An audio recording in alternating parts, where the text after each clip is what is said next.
Radiant team ban.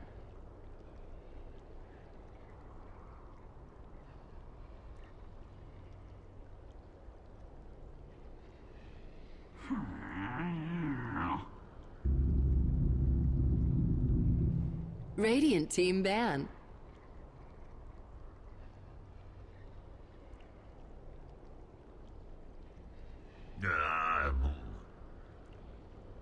Dire team ban.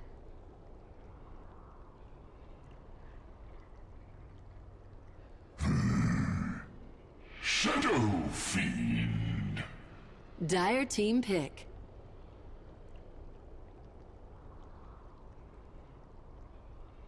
Queen of Pain. Alchemist. Radiant team pick. The Undying wakes. Radiant team ban.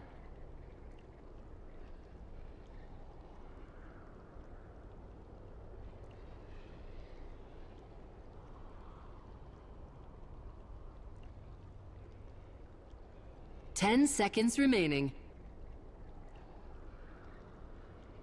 5 seconds remaining. Reserve time.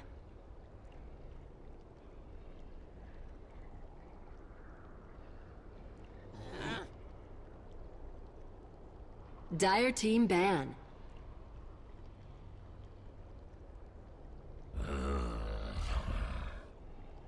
Radiant team ban.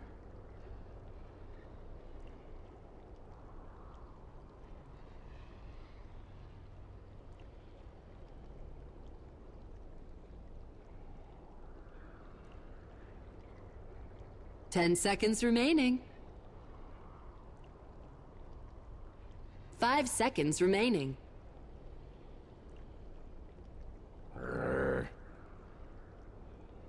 Dire team ban.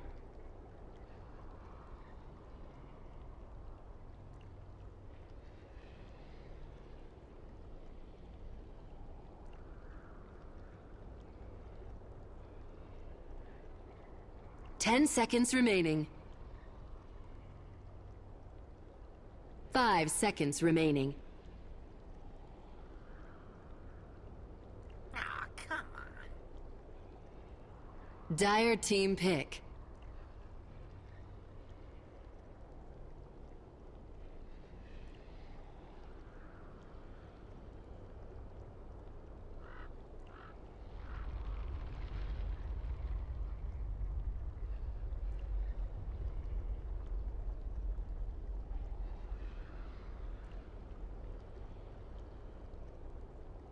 Ten seconds remaining. 5 seconds remaining. Reserve time.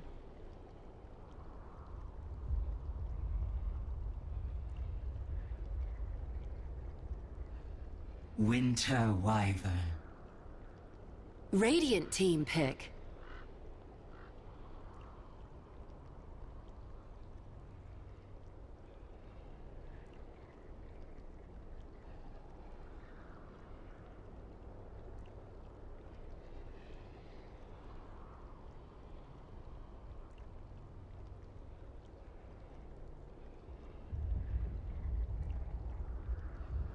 Ten seconds remaining. 5 seconds remaining.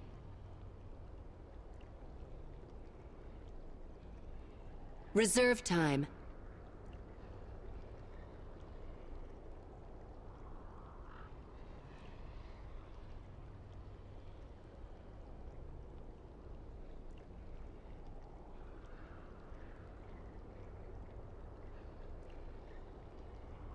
Takiro. Dire team pick.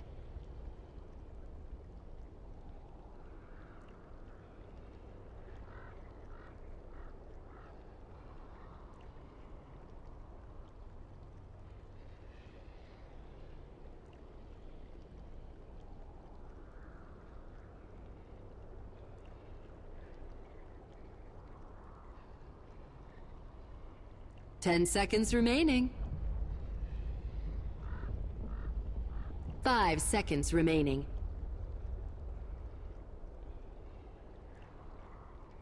Reserve time.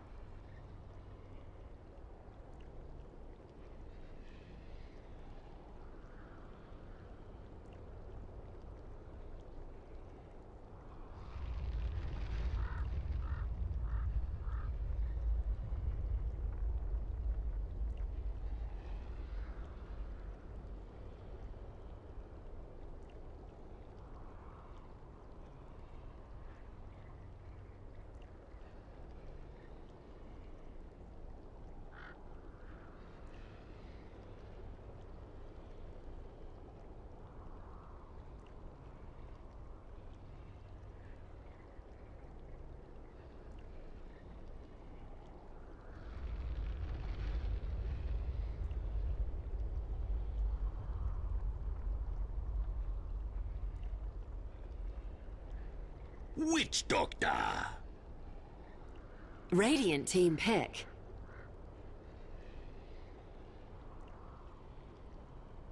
Juggernaut.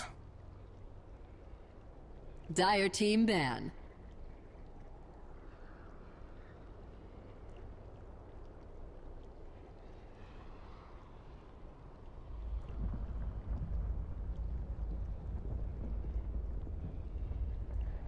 Ten seconds remaining.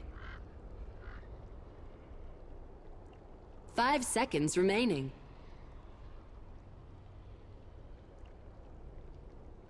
Reserve time.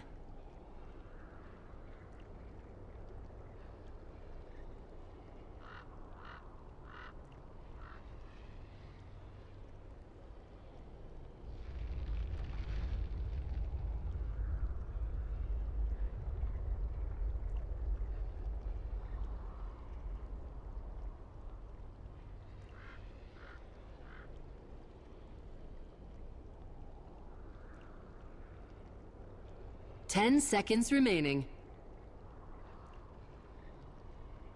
5 seconds remaining. Radiant team ban.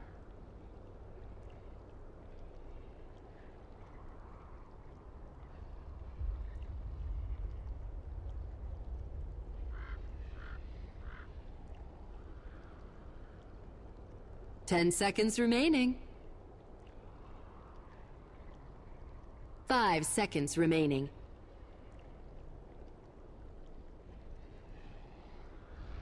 Reserve time.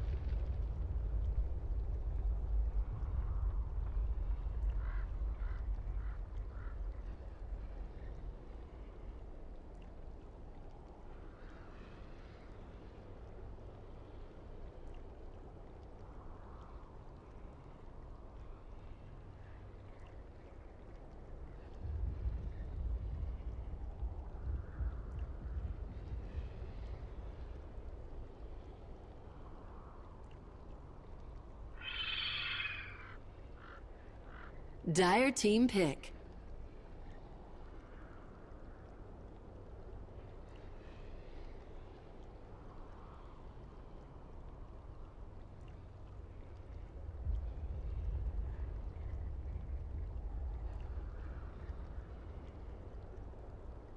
Earth Shaker. Radiant team pick.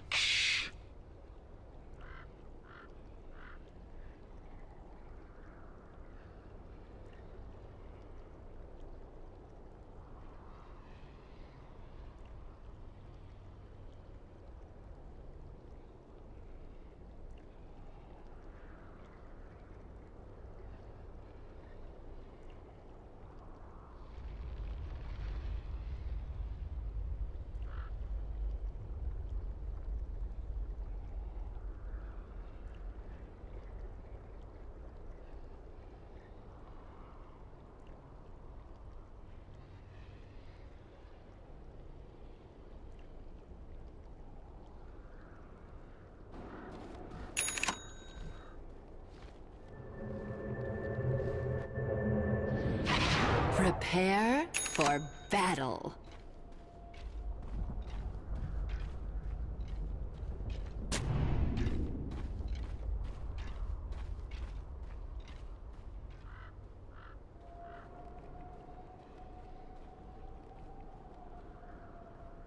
Thank you to the expert panel for providing us with top-tier analysis and insight into the draft, per usual. We've got game number 2 here. Should be a good one. I'm Zyori, again joined by Cap as well as Purge. Boys, how we feeling coming into game number 2? I mean, I don't know. It's usually nice to have the analyst desk be able to break down the draft for you, but I think the analysis pretty much was subbed up to like, it might as well one of them might as well said like, I think Monkey Business they have a 50% chance to win. You know, you either win or you don't. I actually really like the Monkey draft though. I feel like all 3 of their lanes are stronger. They'll have Lich Undyne in the off lane. They'll have a Jakiro zoning and Earthshaker in the safe lane with Jug free farming, and the mid is a Shadow Fiend versus a Quap. So like their aggressive dueling could go bad, and if that happens, then NiP's going to be in a good place. But if it goes well, then I feel like Monkey just stomps this entire game. They're better at pushing. They're stronger early.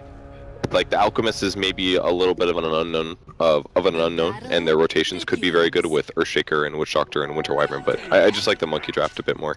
I completely agree. I feel like the Aghanims upgrades aren't going to be as key of a factor here for NiP, and maybe they're fine with playing around with that. But the way we've seen both Team Secret and Monkey Business, I would say 2 of the most successful teams with the Alchemist, it has been playing around that Scepter. Like you have the Witch Doctor, maybe you have the Queen of Pain, but I think it's unlikely. It's really just the Witch Doctor that there's value to. Yeah, because for Quap the timing is so much more important. Like we talked about last game with the Necrophos, it's good at any stage. For Quap, that timing is a little more important, so it makes the whole dynamic a little different. They will try to set up a dual lane mid though to put some pressure on Miracle early on.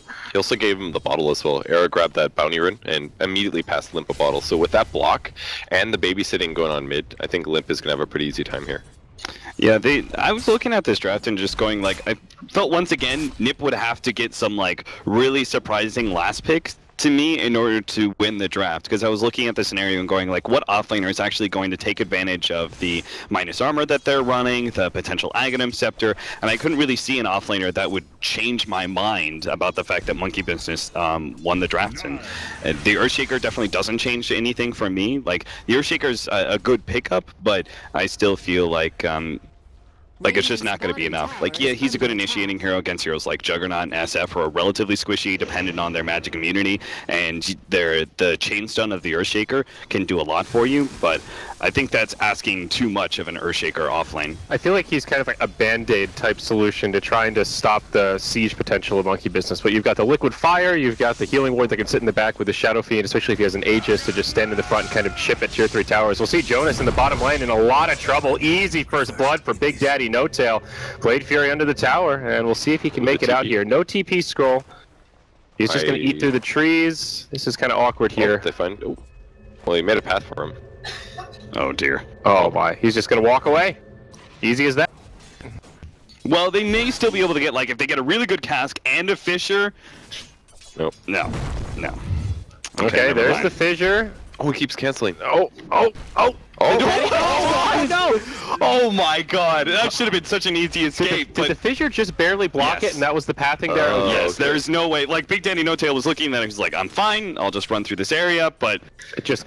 pathways can be deceptive in that regard, so a strikingly good fissure there, just barely blocking off the retreat path.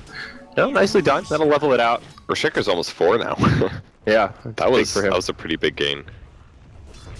Mid lane, still a little bit Quap favored, 7-1 compared to the 11-2, or now 12-2 on the Queen of Pain. So all that early help that she got is certainly paying off, at least for now. Early point in the Maledict as well. Last game, I think we saw that completely ignored by the Witch Doctor. Game coming in mid. Yep, absolutely. Miracle, he's in a lot of trouble here. Maledict will connect, and I think the curse should be enough to take him down if Lip doesn't get it, but Queen of Pain will just throw one more auto attack and get another kill up on the scoreboard. I like this. NiP I think they're rotating better with Hanskin's Witch Doctor than they were with the Spirit Breaker. I felt like one of the big downsides is that Alchemist as a mid is actually relatively weak, because he's a melee hero that it doesn't have the greatest armor, and doesn't actually have the greatest HP pool either. It's in order to offset that incredible ultimate, right? But it's very easy to gank him pre-level 6, and they didn't do that once. Here, Hanskin's already shut down the SF. Yeah, but the opportunity cost is not having access to those bounty runes, which we've seen the mid-Alchemist really utilize. Up top, we'll see a little fight break out, and Seal Kid, he'll be the victim. They start to poke the Tombstone, but don't have the damage to bring it down, and the Winter Wyvern will die. Moonmeander getting very aggressive here. Pops forward, punches Hanskin. And will kind of head back to safety. Oh, they're ice armoring the tombstone. I forgot you could do that. Oh, yeah. To reduce attack speed and movement speed. It's really smart, actually. Ooh, clarity potion denied. Yeah, that's dual offlanes working decently. 20 last hits on Moon Meander, too. He's got the most in the game. Yeah, quite good for Monkey Business. Very aggressive posture here, and he will take the curse. Cast won't find any bounces. Limp making the rotation as well. Moon Meander certainly going to die here. Manages to get off a Soul Rift, or Soul Rip, rather. But still dies. Queen of Pain making the most out of those rotations, and Jonas will try to find some efficiency by just taking over mid, getting some XP, and at least a couple of last hits here. They've been getting good value out of Maledict, really. I mean, just a little, like you said before, Witch Doctor has been a really good ganker. He does work a lot better than Spirit Breaker in some ways. Spirit Breaker is better late game for setting up ganks and stuff, but like the early rotations that you can do, the different paths you can come from, it's not as easy to counter as something like a ward is. You see Witch Doctor coming, he can come in and out. There's a lot of different, he has a lot more offensive potential. Yeah, for me, like this game was like 85% chance that Monkey Business would take this. Just gauging that game number 1 and feeling like NiP didn't do enough in the early game, but now seeing the rotations with Hanskin and the rotations of Limp as well have been a lot more aggressive and result being actually a lot more successful. I'm actually feeling like this is much more of an even game now. I'm really happy to see that NiP have brought a challenge to Monkey Business where I felt like before this was going to be just a 2-0. That being said, though, the Monkey Business cores are getting a lot more out of this laning stage. Just looking at the raw CS difference. It's going to be natural. I mean, you just SF. Like, an SF is always going to be ahead of people. No matter how much pressure he's feeling, he's always going to have that recovery. Well, the real difference is the offlaners, isn't it? The Undying versus the Earthshaker. Yeah. Earthshaker has really good experience, though, so while he doesn't have a huge amount of CS, I don't think you can discount him too much. True. Trying to kill SF once again, this is going to be really easy. I'm sorry, Earthshaker left. And Scan up on the high ground there. Limp comes in to get things started. Seal Kid with a Splinter Blast as well. There's the cast. Oh my! Shadow Fiend just gets put 6 feet under in the blink of an eye.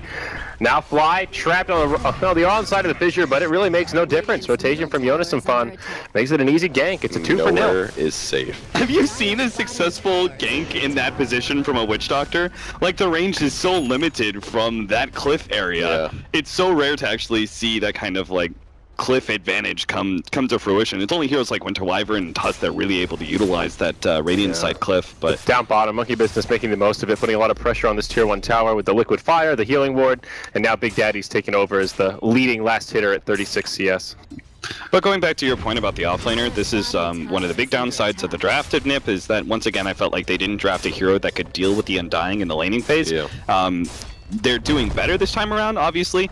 Last time they were just like, okay, Animage, just suffer, right? And this time around they do actually have, well, they're just actually being much more active in their ganking potential, plus I feel like their heroes are a bit better. Like, Maledicts actually takes advantage of, like, the very high amount of damage that an Undying can soak up. But it is still a problem because the Alchemist is actually relatively for a strength hero low HP. He can right click him down, I think. Down bottom, Big Daddy, he'll survive for now. Does get him with a fissure, perfectly timed indeed. And Splinter Blast, Dragon on Dragon action will just be a singleton kill on the Juggernaut. Very nice for NiP. That's huge for the Earthshaker. Such a sick play. That Echo Slam, I was like, all right, man, he's gonna get spun on. He's just gonna die. But oh man, that was so sick. Yeah, he got it at the max range of Aftershock as well. So the fact that he got that extra bit of damage and stun duration made the world of difference there to Jonas and Fan. Well, Shaker's got a pretty good bit of farm going his way now. Soul Ring and Tranquils at 8 minutes. Usually you just see Earthshakers sacrifice themselves in the offlane, but he's actually excelled. It's really surprising. He profited so well from that early death of his, actually. We should mention that the Earthshaker, the fact that he has gotten so impressively ahead, like he's made really good plays, but it also has been off of the mistakes of Monkey Business. And I think naturally Monkey Business should have been much farther ahead in their laning phase just because of the offlaner difference. But NiP doing a really good job taking advantage of this. Monkey are actually going to do some rotations of their own. They know they should shut down Era. Oh, Omni Slash after the Tombstone comes down. Blade Fury as well. Era's in a lot of trouble. He'll be the first victim of this fight, but Moon Meander could be going down second. Indeed he will. It's a 1-for-1 as NiP focus the Tombstone, but Jakiro has made the rotation as well. Ice Path connects on a few heroes. Limp, aggressive blink forward, Scream. Still holding on to the Sonic Wave for now, and we'll let them retreat. Jakiro's really strong right now. He got so many levels. This is actually a really fast level 6 for him. Oh, Dire Courier. He doesn't have the best combo for his ultimate, but his damage potential right now is very good. His armor is really high. His base strength is very, very high. So I feel like Jakiro is going to be able to contribute a lot right now. He can shift to a lane with Liquid Fire wherever a NiP is not, and he can take that tower very fast, and it's going to force NiP to rotate. Yeah, definitely. How is the Alchemist farming? Right now, he's pretty low on net worth overall. Some of that is the byproduct of all the pressure coming his way. Now getting that second point in Grievel's Greed and just power treads. So far, not really too big of an impact. Do you think he goes for like the? I was thinking like Solar Crest Blink might be what he goes for, but it's all right against Jug and SF, I guess, but synergizes with the Witch Doctor as well. Just feel like Radiance is so good right now. Yeah, and I think there is a serious downside to going the early aggression builds with this Alchemist, because you don't have a better, like, before when you see Alchemists do that kind of build, they usually have some sort of carry that is able to take over the one position, right? Mm-hmm. So the mid Alchemist builds it because he has a safe lane farmer. Here in this game, Alchemist is the be-all, end-all carry. In fact, he's so heavily the one position because I don't feel the Queen of Pain, unless he gets really far ahead, is going to be able to contribute as much in the late game, that he really needs to be ahead quite dramatically of both the Juggernaut and the SF in farm. So I agree that Radiance definitely should be the build.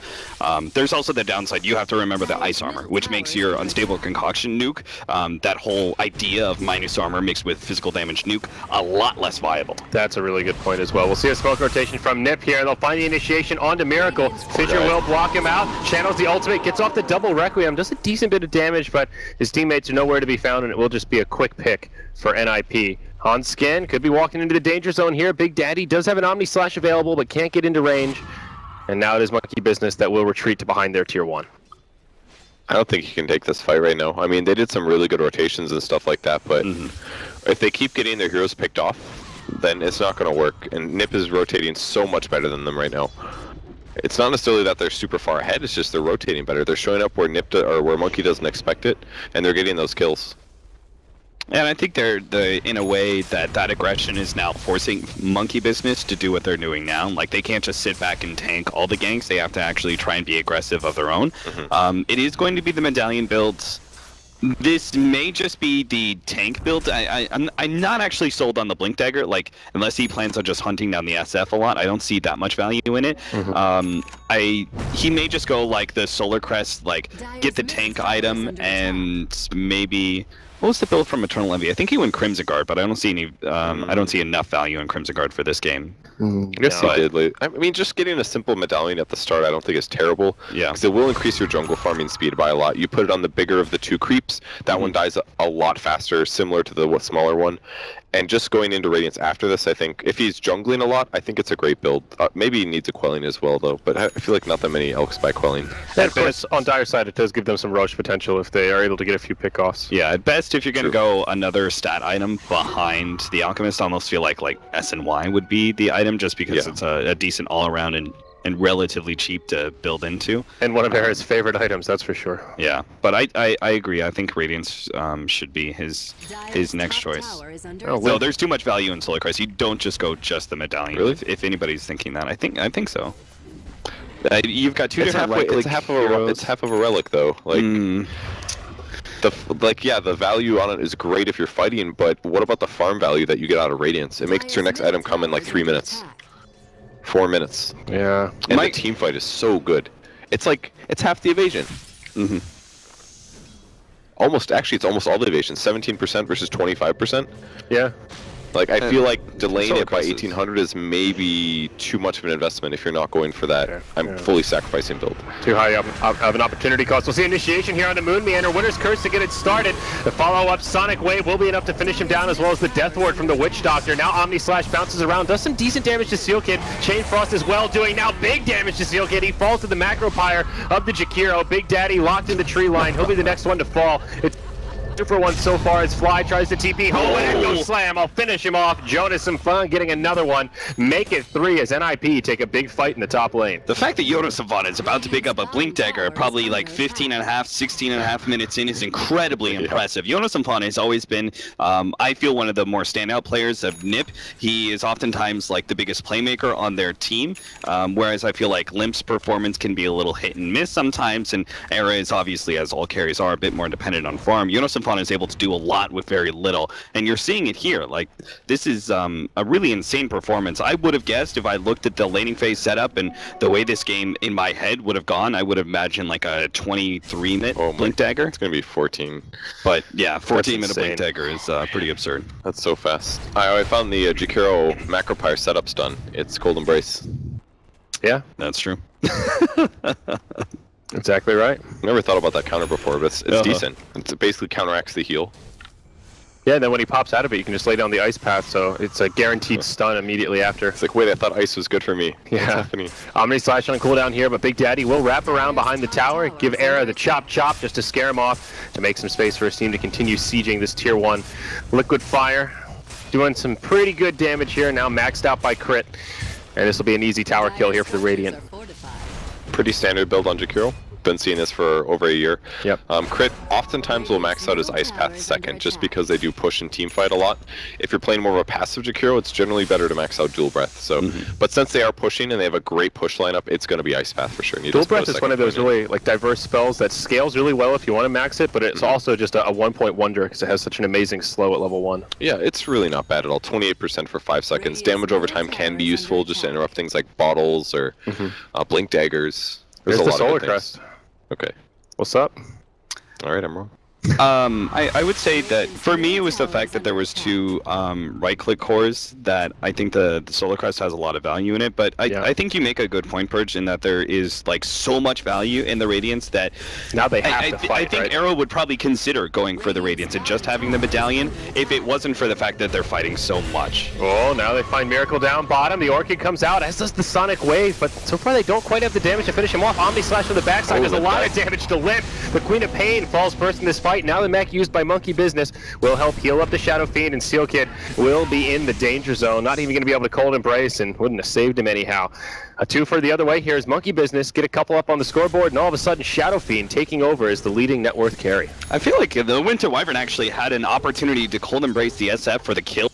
The SF, because I think he was surrounded by 3 or 4 heroes. Or Winter's Curse, yeah. Oh, okay, yeah, Winter's Curse. But he would have needed to use it before the heal at the end dying. I saw an opportunity, but maybe he was just like, I'm not sure if I could get that kill, and it is a relatively decent cooldown that maybe he felt like it was better to keep it intact for the next fight. Yeah, you know, I think they just needed to stop him from moving in that fight. Maybe it would have been the solution, because as soon as he ran away from the Quap and slowed down the right-clicking, it made all the difference there. Now another fight going to break out here. Ice Path will just connect onto Era. Big Daddy TP's in. Nice fissure to break it up, as well as the cask bouncing through. We'll stop at Moon Meander.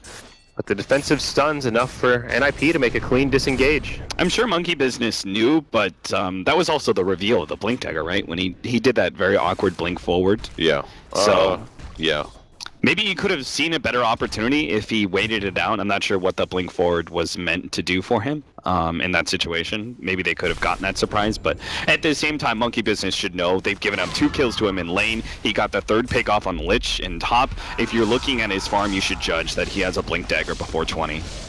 And maybe they lost an opportunity there, but you're still looking at an Earthshaker fishing for kills for like a five extra minutes more than he generally does. So I think he's still in an okay place despite missing that opportunity there on the SF. How do you guys think Big Daddy is going to build the jug this game? He's got Phase Boots drums to get things started. I think it was him yesterday that we saw go for that Basher Blink build that was kind of interesting.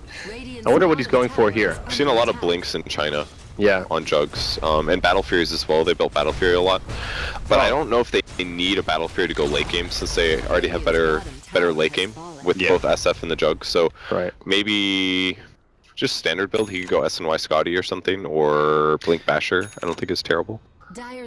I'm looking at the Blink and I'm going like there isn't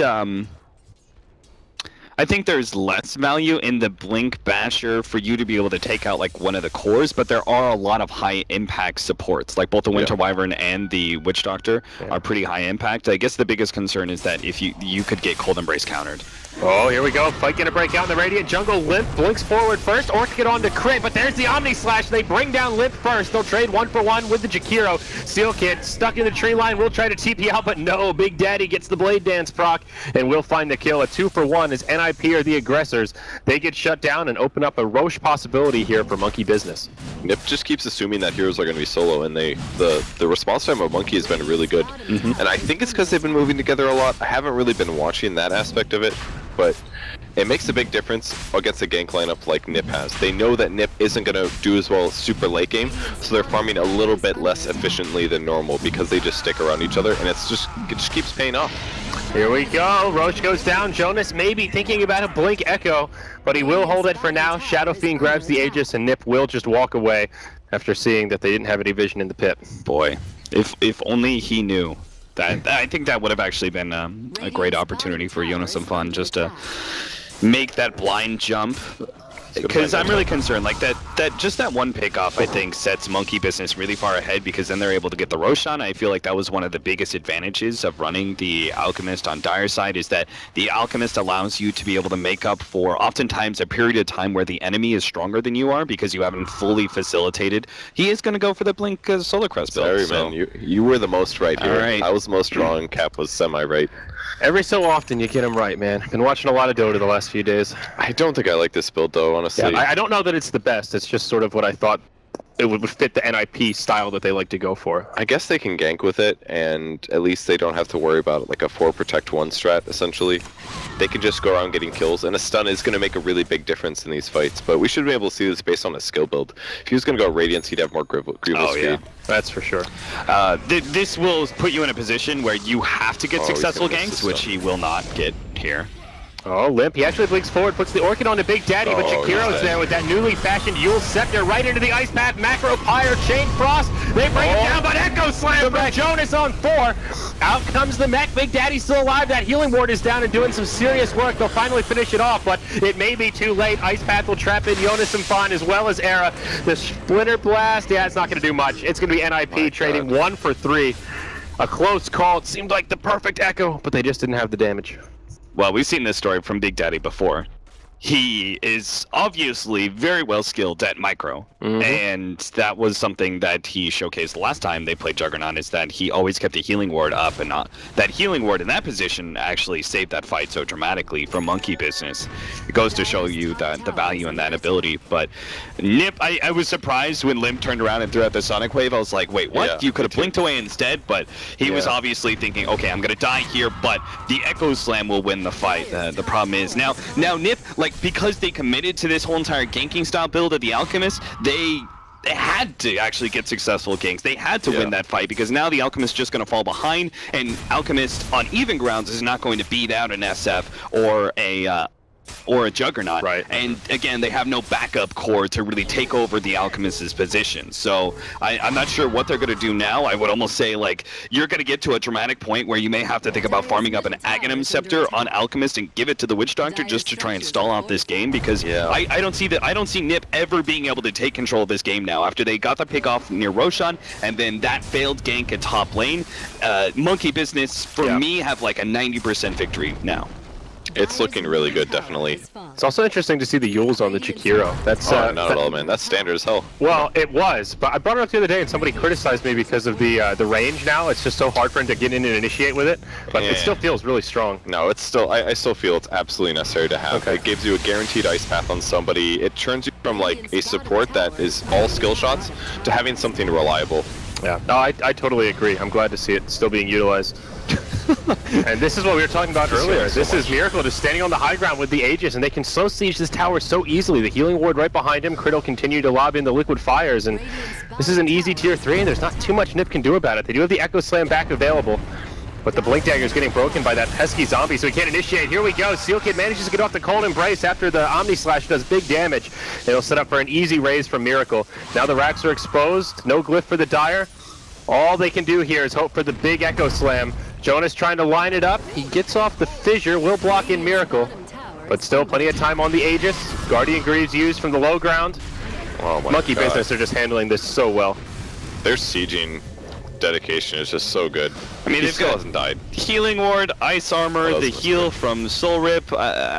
I could never see this unstable concoction actually being a really viable nuke. And just look at the positioning here. They're so spread out. There's no way for this Earthshaker to get an opening. You're also talking about heroes that actually naturally have high amount of armor. They're both agility heroes, right? So you throw Ice Armor on there, they're both going over easy 20. Okay, Fissure will kind of separate this fight. It does like the Shadow Fiend on the high ground. Witch Doctor ulti will be interrupted by the Ice Path. Shadow Fiend just brings down the Winter Wyvern on their high ground. The barracks have fallen, and this is starting to feel like the beginning of the end here, boys. NiP are in so much trouble. There's the Echo, connects on 5 heroes. Monkey Business could actually be in some trouble here. But Jonas falls, and there's just too much healing, too much sustainability. They will get rid of the Aegis and kill the Lich, but that's all they get out of it.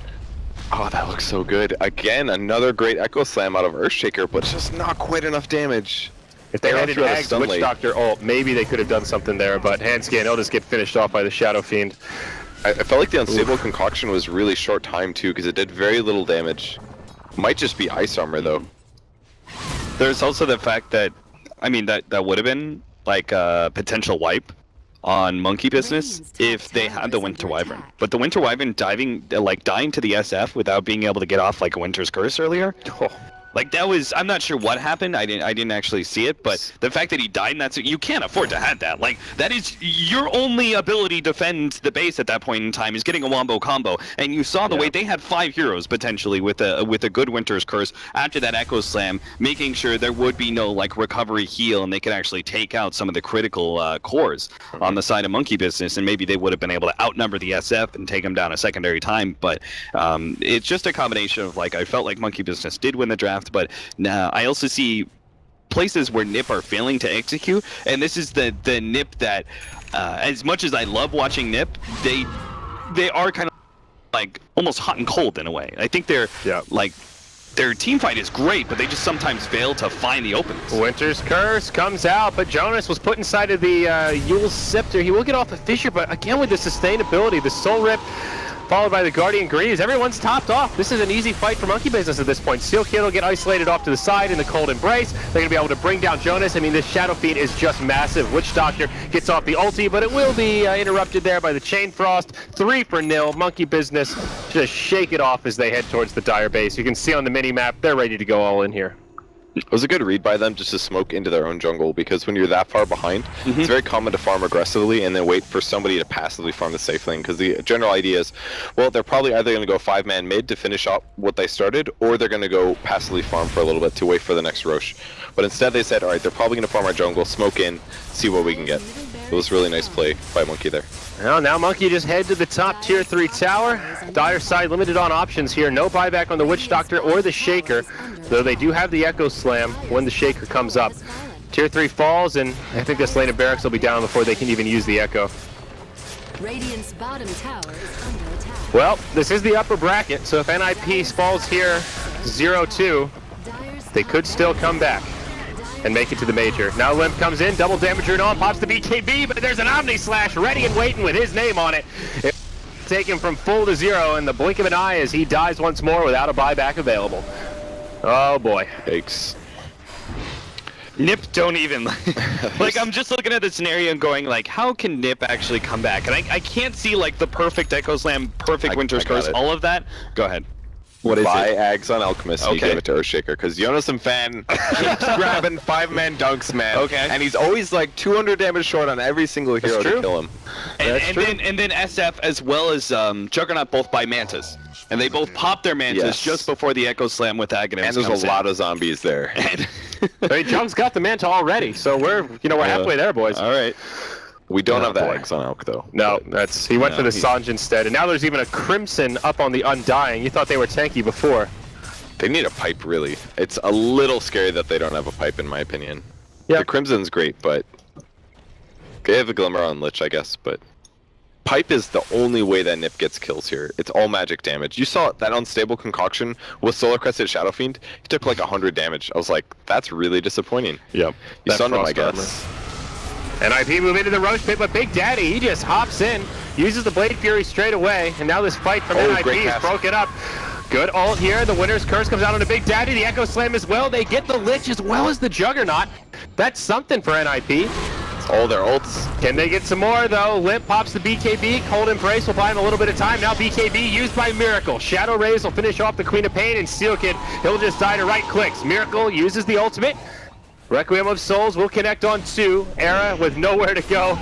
He's just going to stand his ground and fall. Now the Yules put up on the Witch Doctor. Handscan's going to get taken out. Ends up being a 4 for 2, and that's it. Good game is called. NiP will fall 2-0 to Monkey Business, which means Monkey Business have secured themselves a slot at the first major. You know, I was laughing because I was just about to say like, oh, well, NiP just proved that they can win a 2 versus 5, but they can't win a 3 versus 5, unfortunately. They did use all of their ultimates to kill those 2 support heroes. There was a Jug Lich or something like that. It was a bad idea to keep going forward for more kills, but at the same time, it was like the only thing they could do, right? Because those 2 kills aren't going to change anything. You needed to actually push for more and see if you could get